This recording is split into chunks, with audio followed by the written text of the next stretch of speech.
Oil 2 spoon ஊற்றிக்கோங்க. Mushroom போட்டிருக்கேன். அது ஒரு 5 மினிட்ஸ் வதங்கினதும் எடுத்து வச்சிடலாம். மஷ்ரூம் நல்லா வெந்துருச்சு. இவ்வளோ வெந்தாவே போதும். இதுக்கு மேலே ரொம்ப நாள் வேக வைக்கக்கூடாது. அதுக்கப்புறம் கிரேவி ரெடி பண்ணிவிட்டு அதில் மிக்ஸ் பண்ணி எடுத்துக்கலாம்.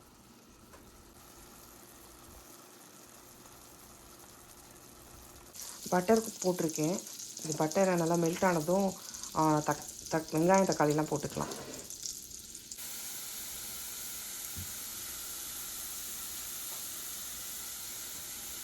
வெங்காயம் கொஞ்சம் வதங்கிடுச்சு. இப்போ ஜிஞ்சர் கார்லிக் பேஸ்ட் போட்டுக்கலாம். இது கொஞ்சமாக போட்டால் போதும், நிறைய போடக்கூடாது மஷ்ரூம் கிரேவிக்கு. ஜிஞ்சர் கார்லிக் பேஸ்ட் பச்சை ஸ்மெல் போனதும் இந்த டொமேட்டோ தக்காளி அரைச்சி வச்சுருக்கேன், அது போட்டுக்கலாம். இதில் மிளகாத்தூள், மஞ்சத்தூள், கொஞ்சம் பெப்பரு, அப்புறம் தனியாத்தூள் போட்டிருக்கேன். இது எண்ணெய் பிரிஞ்சு வந்ததும் மஷ்ரூம் ஆட் பண்ணிக்கலாம்.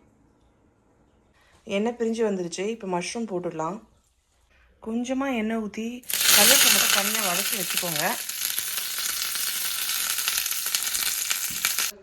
மஷ்ரூம் போட்டுட்டேன்.